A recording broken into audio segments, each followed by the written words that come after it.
So, is Toon Break being handled well so far? Let's talk about it. My name is Juice, and let's get into it. Okay, so here's the thing. It's a very early time to talk about this, because we have literally only spent a few days with the mechanic. So these are more like early impressions on Toon Break, if anything. Now, initially, whenever they first revealed it in an official post, I honestly thought Toon Break looks like it has some potential. I didn't completely hate it. I thought it looked like a decent enough idea, and if it was handled right, it could actually add a new cool layer to gameplay. I didn't really think it looked that bad, and we had that event where we were able to try out the mechanic. And they did actually end up making a unique animation for Toon Break for each individual weapon type. The reason I bring that up is because back when I was first talking about Toon Break, I was curious how they were going to handle the animations for Toon Break, because the event just had you transform into an echo, and they actually made a unique animation for each weapon type, and it looks good, and it fits seamlessly into combat, so that's pretty cool. I like how they handled that. Okay, but as for the actual mechanic, so I've been able to play around with it a little bit, and I've been able to try it out, and the main thing that I want to talk about right now is, does this seem to look like it's gonna be better than negative statuses or not? That's the main thing here, because regardless of your personal feelings on negative status or not, I feel like they were objectively handled very badly. They are so inaccessible, and all negative status DPSs are basically just not worth investing into on rerun now. They are just far too costly, because while they do very much perform well when you get their premium investment, you can invest that same amount into any other DPS and get more out of it. Whether that be an overall account value or just power level for that individual character.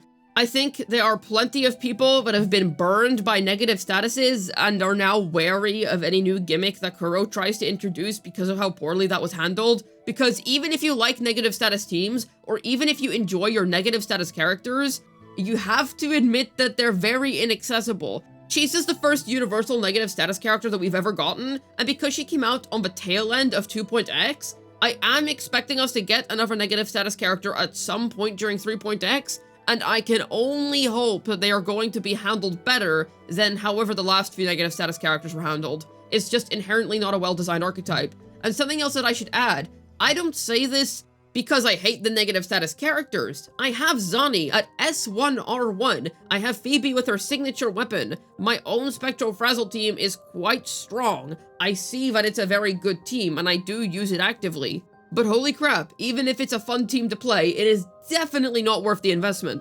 I would much rather recommend pulling literally any other DPS that can work with a 4-star, like Augusta and Mortefi, or perhaps invest into somebody like Ferlova, and then if you want to get a niche teammate, Choyuen's a really good choice. You can put lynae in the second slot, and that's going to be a very strong team, and it saves you having to pull for Cantarella. Something that should quickly be noted here, it is more worth going for lynae and Choyuen, as opposed to Cantarella and Roshia. Yes, Choyuen is the better premium teammate for Ferlova. I just want to say that because I will be referring to Choyuen as the pull for Ferlova. But you get the point. Negative statuses are not good, and most people agree with that. I'm sure that negative status does have its fans. I'm sure that there are people that do like it, but for the most part, I think most of us agree that it's just far too premium of an archetype to be worth anyone's time, especially on reruns. It's just not worth it.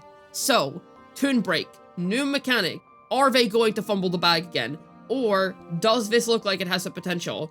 From my personal experience testing out Toon Break and using it, at the very least, it's going to be a little better. Simply because of one thing, every character can use it. That is very, very nice. I think the fact that every character can use Toon Break and every character can trigger it on their own is really nice. And it basically solves the #1 issue of negative statuses, which is how premium and exclusive it is. Anybody can trigger Toon Break, and if they ever make a character that benefits from using Toon Breaks, that's not a problem. Everybody is able to take advantage of that mechanic.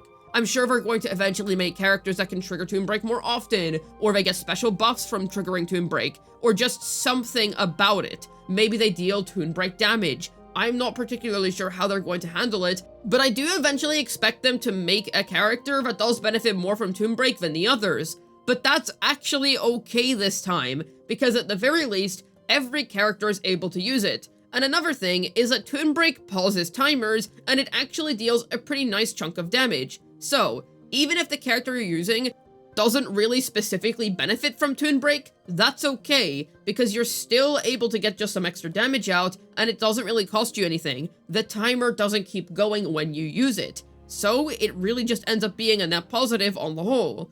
Obviously, we're going to have to wait and see, because they could mess it up. Something I should say is that in 2.0, we didn't actually have any negative status characters. The mechanic was introduced, it was put on Spectral Rover, but we didn't actually have a usage for Spectral Frazzle until 2.1, and Phoebe was the first negative status unit to come out, and she actually ended up being pretty good. So, it seemed good at first. It was really Zani that started to crumble the whole thing, because without Phoebe, that character just objectively feels worse to play. She can still clear, I'm not saying she cannot clear, she very much can, but it definitely feels a whole lot worse. That is just objectively the case. I think the vast majority of people that have upgraded from Spectral Rover to Phoebe for their Zani team can say that they much prefer playing Phoebe for their Zani team. I assume that there are very little people that feel otherwise. So with that in mind, could they mess this up? I feel like Toon Break is a lot harder to mess up. Maybe what they could do to quote-unquote mess it up is they make a DPS that benefits far too much from Toon Breaks, to the point where they're steamrolling every other character. But at that point, that would more just be poor game balance, and it wouldn't really be that harmful to the individual characters. It would maybe be a bit ridiculous, and if it results in higher TOA HP numbers, then it would be a problem. However, if that doesn't end up being the case, and it's just a situation where one character is insanely broken, it would just be awkward game balance. I wouldn't really say that it would be as big of an issue as negative statuses. The big issue of negative statuses is accessibility. Toon Break doesn't seem to have that issue, but the thing is, we also have to wait for our first proper Toon Break DPS.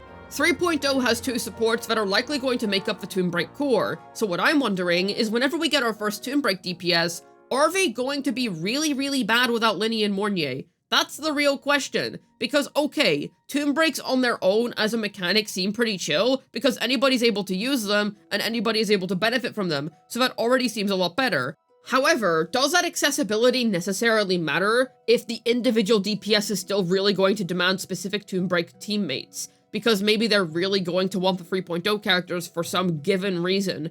If they are absolutely trash without lynae, then it ends up being the same issue all over again. However, if they are fine without lynae, and all they need to do is trigger more Toon Breaks, or they just get benefits from Toon Breaks and lynae is a good teammate for them and they still have good alternatives, then it's fine.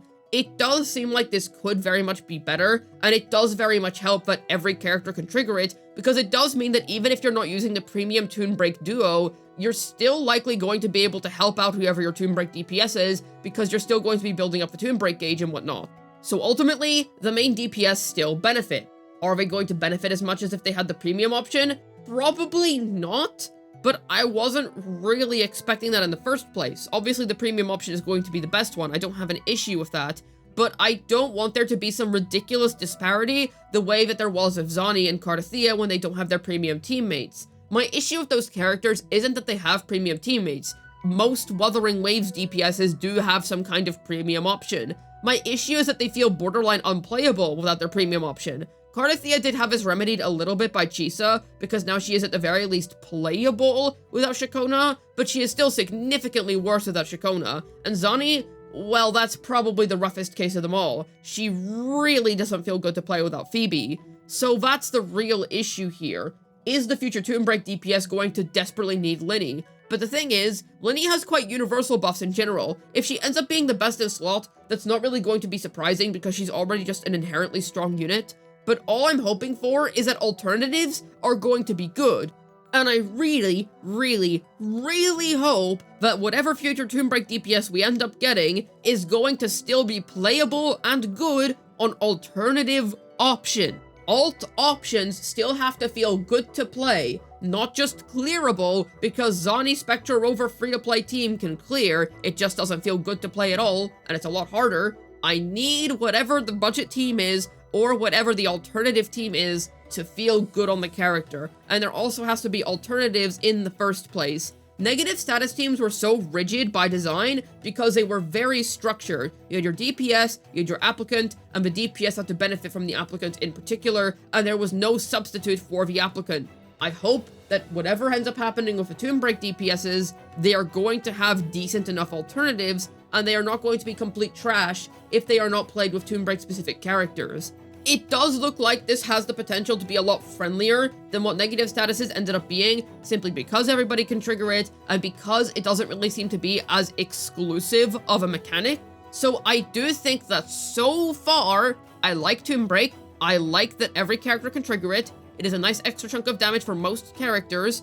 However, whether it is truly well handled or not is going to entirely depend on the first Toon Break DPS we get. If they end up being nonsensically restrictive and such, that's going to suck, and it will pretty much be almost as bad as negative statuses for that individual DPS at the very least. At least everyone can benefit from it, so I do think that it's a good addition overall. It's just some extra damage for all characters, so as of now it's pretty cool. But we'll see how they handle future releases. I seriously hope that lynae isn't going to be an absolute requirement for whatever the next DPS is to be good. There is also a chance that the next DPS also just doesn't really use Toon Break that much, and maybe they only really get a couple of buffs from it. That could also be the case. Because it's so universal, maybe they just don't really abuse it much. That is also very much something that could happen. So we'll just have to wait and see. Hopefully this video was able to tell you whether Toon Break has been well handled or not. This has been Juice, signing out, and please, Kuro, make Luke or Sigrika a Toon Break DPS, or just a DPS in general, and my life will be yours. They are my two most anticipated Lahai Roy characters.